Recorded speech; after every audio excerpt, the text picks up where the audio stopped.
بڑا پیارا سا بچہ تھا، ماں نے یہ جملہ بول دیا تو مجھے اچھا نہیں لگا کہ بچے کے سامنے ماں ایسے کہہ رہی ہے. تو میں نے اس لیکچر میں اس دن سورہ فاتحہ کے تھرو اللہ تعالیٰ کی ذات پہ تھوڑی بات کر کے اینڈ پہ بتا دیا کہ جب اللہ کو ہم نماز کے اندر یہ کہتے ہیں نا الحمدللہ رب العالمین، تو یہ ایسی جیسے آپ مجھے کہتی ہیں تھینک یو سو مچ، تو یہ اللہ کی ساری نعمتوں کا شکریہ.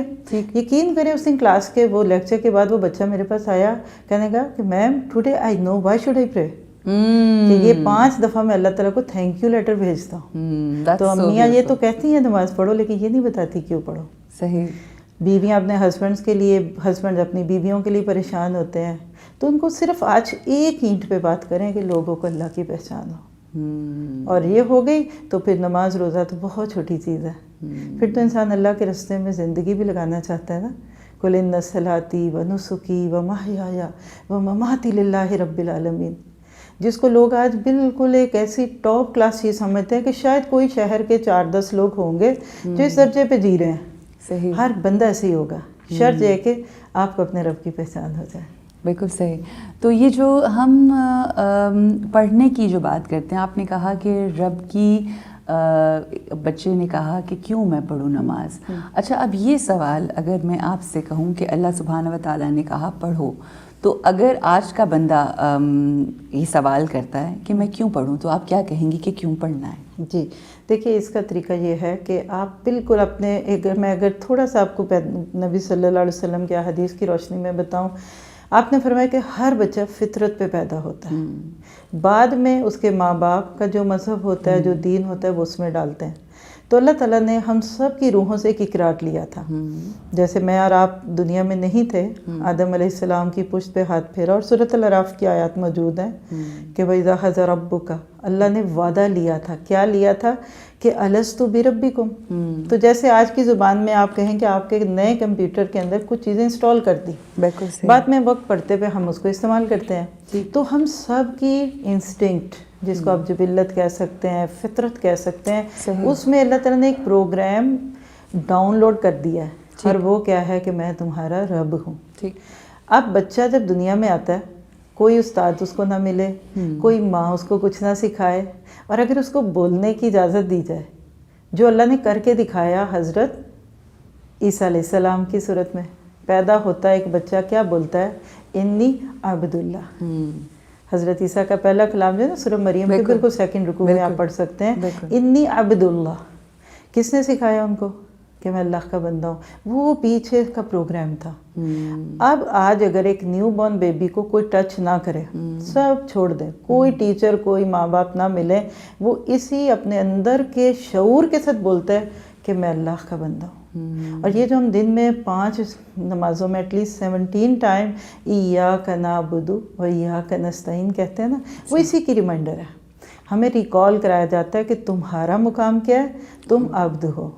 اور عبد کے اندر 3 چیزیں ہوتی ہیں. جیسے اگر آپ سے کوئی پوچھے کہ آپ بہت عبادت گزار ہیں، تو ہمارے ذہن میں ہمیشہ نماز، روزہ، حج، زکوٰۃ آتا ہے. حالانکہ یہ 1/3 آف عبادت ہے. عبادت کی ڈکشنری کے رنگ میں دیکھیں نا تو 3 ڈائمنشن ہے. سب سے پہلا کیا ہوتا ہے کہ آپ عبادت کریں، یعنی جس میں ورشپ کے موڈ میں آپ کہہ لیں. دوسرا اس کے بعد ہوتا ہے اطاعت، سبمیشن، یعنی رب کو مانتے ہو نا تو رب کی بھی مانو. اور تیسرا ہوتا ہے یہ سب مان کے بھی نا تو پھر کہو slavery, I am your slave. اکڑ نہیں، کوئی عبادت کا زوم نہیں، کوئی اپنے بڑے ہونے کا احساس نہیں ہے. اب کئی لوگوں کو ہم دیکھتے ہیں نماز چھوڑیے، فرض نہیں، سنتیں، نوافل، تہجد، ان کی 5 نہیں 7 نمازیں ہیں، روزے بھی ان کے ماشاءاللہ نفلی، لیکن انسانوں کی دنیا میں آ کے وہ ناقابل برداشت ہے. سختی ہے، جھگڑا ہے، غصہ ہے. یہ جو پہلی وحی کا ایک لفظ میں اگر میں آپ کو آج جملہ دوں نا، کردار سازی. آج جتنا دنیا کا علم عام ہو رہا ہے، آپ دیکھ رہے ہیں انسان دوسروں کے لیے ناقابل برداشت ہو رہے ہیں. مادہ پرستی ہے، خود غرضی ہے، سٹریس ہے. میرا چونکہ باہر کی دنیا سے تعلق ہے، مجھے تصویر کے وہ دونوں رخ دکھتے ہیں جو میں اپنے ملک میں آ کر دیکھتی ہوں اور جو میں دوسری طرف دیکھتی ہوں. ہمارے خیال میں ایسے کہ امریکہ جنت ہے، اور ایئرپورٹ پہ اترتے ہی ہو رہے ہیں اور ڈالر درختوں پہ لٹک رہے ہیں اور انسان خوش ہے. Believe me, piece and prosperity, یہ 2 چیزیں اکٹھی صرف تب ہیں جب اقرا بسمی ربک ہے.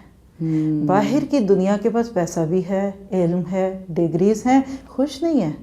میرا تعلق ناروے سے ہے. آپ فگر جا کے فیکٹ کریے، ہر سال یہ فرسٹ 2-3 یعنی تیسرے بہت بھی کم آئے گا نا تو نمبر 4 کنٹری آتا ہے دنیا میں بیسٹ لائف سٹائل میں. کبھی 1 ہوتا ہے، کبھی 2، بہت ورسٹ ہے تو 4.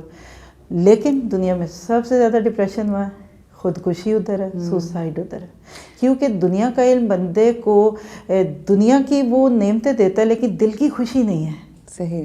تو جب آپ دنیا اور دین دونوں کے علم کو اس کی روح کے ساتھ لیتے ہیں نا تو پھر پیس اینڈ پراسپیرٹی بھی ہے. بڑی خوبصورت آپ نے بات کی، مگر آپ نے اپنی گفتگو میں یہ بھی کہا کہ کئی دفعہ ہم علم حاصل کر لیتے ہیں، علم حاصل کرنے کے بعد ہماری نگاہیں لوگوں کے اوپر ہوتی ہیں.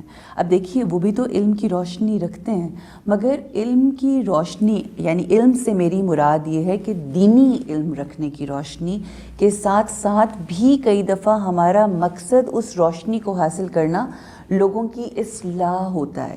جبکہ ہم دینی تمام وہ تعلیمات حاصل کرنے کے باوجود بھی ایک کرختگی، نماز روزہ جس طرح آپ نے کہا، وہ سب کچھ کر رہے ہوتے ہیں بٹ لوگوں کی طرف نظریں. اب دیکھیں علم تو دنیا دینی ہے، بٹ کیا چیز ایسی ہوتی ہے کہ وہ تمام ہر چیز پڑھنے کے باوجود، I am not talking about دنیاوی، دینی علم پڑھنے کے باوجود بھی کہیں کرختگی آ جاتی ہے، ٹالرنس لیول نہیں ہوتا اپنی فیملی کے اندر بھی، لوگوں کے معاملات میں. وہ کیا ریزن ہوتے ہیں جس کی وجہ سے دینی علم حاصل کرنے کے باوجود بھی ہم سخت ہو جاتے ہیں؟ پہلے میں اس کا ایک دنیاوی مثال دیتی ہوں. دیکھیے کہ انجیکشن ہے، بہت ہیوی ڈوزڈ انجیکشن ہے، وہ اپنی ذات سے ہی بہت ہیوی ہے. اب لگانے والا سخت ہاتھ سے لگائے گا نا تو سویلنگ ہو جائے گی. کچھ نرسز یا ڈاکٹرز انجیکشن لگاتے ہیں پتہ ہی نہیں چلتا، ٹھیک ہے، اور کچھ بیچارے میرے طرح اناڑی ہوں گے تو اس کی بازو سوج جائے گی نا. دین کی بات کو ریپریزینٹ کرنا یا دوسرے کو دینا جسٹ لائک دس.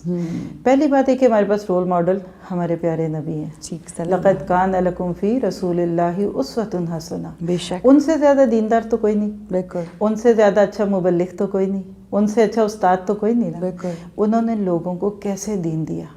آپ سیرت کی ایک کتاب کھول کر دیکھ لیں، کوئی بھی جو آپ کا دل کرتا ہے، آپ کو اللہ کے نبی کا مزاج، آپ کا کردار دکھے گا.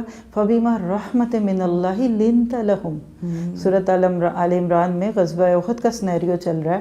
صحابہ کی ایک اجتہادی غلطی سے 70 صحابہ شہید ہو گئے. جیتی ہوئی جنگ کہہ لیجیے برابری پہ چلی گئی، لیکن اللہ نے آسمان سے کہا کہ اب آپ نے ان کے ساتھ سختی نہیں کرنی. وَشَاوِرْهُمْ فِي الْأَمْرِ، ان سے آئندہ مشورے بھی کیجیے. اور اگر آپ ان سے سخت زبان یا سخت دل ہوتے لَنْفَضُّوا مِنْ حَوْلِكَ، یہ تو آپ کے ارد گرد سے تتر بتر ہو جاتے ہیں. تو یہ میرا گمان یہ ہے کہ یہ بالکل مسکنسیپشن ہے جہاں سے وہ دین لیتے ہیں. بس آپ دیکھیں ہمارے ہاں ایک مشہور جملہ جی، ڈنڈے کے بغیر حفظ نہیں ہوتا. صحیح. اور میں نے حفظ تو نہیں کیا، مگر میں نے جب مجھے یاد ہے میں نے اپنے بچپن میں جن قاری صاحب سے پڑھا تو وہ سیٹرڈے کو یا اس زمانے میں تھرسڈے کو چھٹی سے ایک دن پہلے ہمارا وہ ریویژن ہوتی تھی، اور اگر نہیں کچھ یاد ہوتا تھا تو میں نے ڈنڈے بھی کھائے ہیں اپنے ہاتھوں کے اوپر.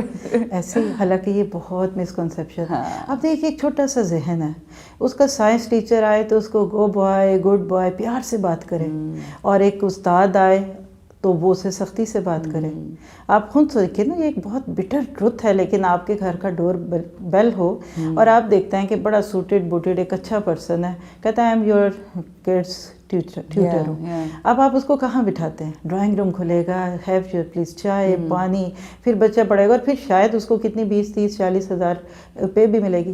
اسی گھر میں تھوڑی دیر بعد ایک اور گھنٹی بجتی ہے اور وہ کہتے ہیں جی میں مولوی صاحب ہوں، بچوں کو قاعدہ پڑھانے. کہاں بٹھاتے ہیں ہم ان کو؟ برآمدے میں. پنکھا بھی لگا دیں تو بڑی بات ہے. اور پھر جبکہ پڑھنا بچوں نہیں ہوتا ہے. یعنی آج کا اقرا بسم ربک کا یہ میسج ہے کہ آج لاشعوری طور پہ ہمارے ذہنوں میں یہ آ گیا کہ دین والے معذرت کے ساتھ یہ لو گریڈ لوگ ہیں اور دنیا والے اوپر ہیں، کیونکہ پیچھے سے رب کا نام نیچے ہوا تو اس سے متعلق ہر چیز چھوٹی ہو گئی. مگر یہ اس کے پیچھے ریزن ایک تو وہ لوگ جن کے گھر میں آئے نا ان کی غلطی ہے. مگر ٹو پن پوائنٹ اگر ہم جاننے کی کوشش کریں، تنقید برائے تنقید نہیں، مگر وہ جو مولوی صاحب آئے ہیں یا جو عالم دین اگر فار ایگزامپل، ان کی کہاں پہ غلطی ہے؟ آپ کو کیا لگتا ہے؟ میں ایک جملہ بول دوں؟ جی، ہم نے دین کو سستا کر دیا.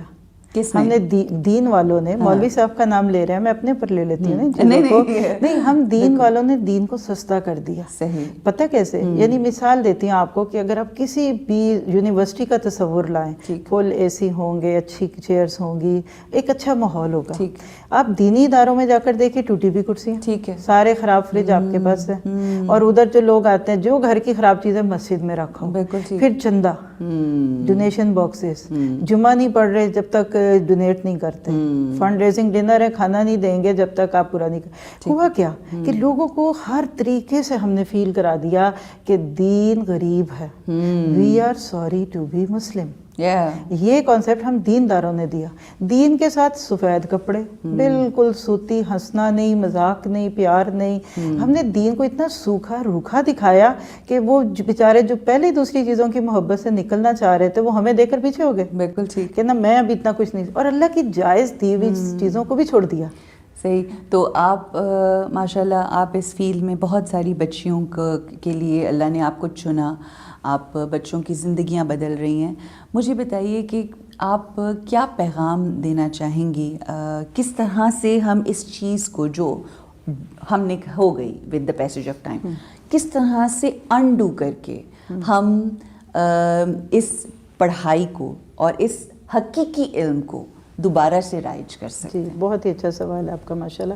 دیکھیے میں اپنے یوتھ کو خاص طور پہ یہ پیغام دوں گی, دنیا کا علم خوب اچھا لو, ڈاکٹر بنو, پائلٹ بنو, انجینئر بنو. بیٹیاں وہ سبجیکٹس لیں جو ان کو فیمینن لیول پہ کریں. یعنی سب سے بیسٹ اگر بچیوں کے لیے فیلڈ آف لائف ہے تو وہ ٹیچر بننا ہے. ٹھیک ہے, کیونکہ اللہ نے عورت کے اندر ایک نرمی, ایک لطافت رکھی ہے, اور اس کے علاوہ اور بھی چیزیں جس میں وہ مردوں سے بھی الگ رہیں لیکن نہیں. اور لڑکے ہمارے ٹاپ کلاس سبجیکٹس لیں. ہم ایک مثال لے لیتے ہیں, ہم ساری دنیا میں یہ شور مچاتے ہیں کہ بینکس کا سسٹم ٹھیک نہیں ہے. ٹھیک ہے, بلا سود بینکس کوئی بنائے گا نا, وہ کون بنائیں گے؟ جو ہمارے بچے ایم بی اے کریں گے, جو اکنامکس پڑھیں گے. وہ ہماری یوتھ اس سوچ کے ساتھ دنیا کا ہر علم لے, وی ول بی ان ٹاپرز. بالکل ٹاپرز بنے, اور ساتھ ہی ساتھ جو ہی نماز کا وقت آتا ہے تو سب چیزیں سسپینڈڈ کر کے حی علی الصلاح حی علی الفلاح. ہماری اذان میں 2 جملے ہیں, حی علی الصلاح حی علی الفلاح. Come to success, come to صلات. اب جب ہم سکسیس کا کانسیپٹ چینج کر دیا, یہ بھی ایک بہت problem. Beautiful, beautiful, that's the point, that's so beautiful.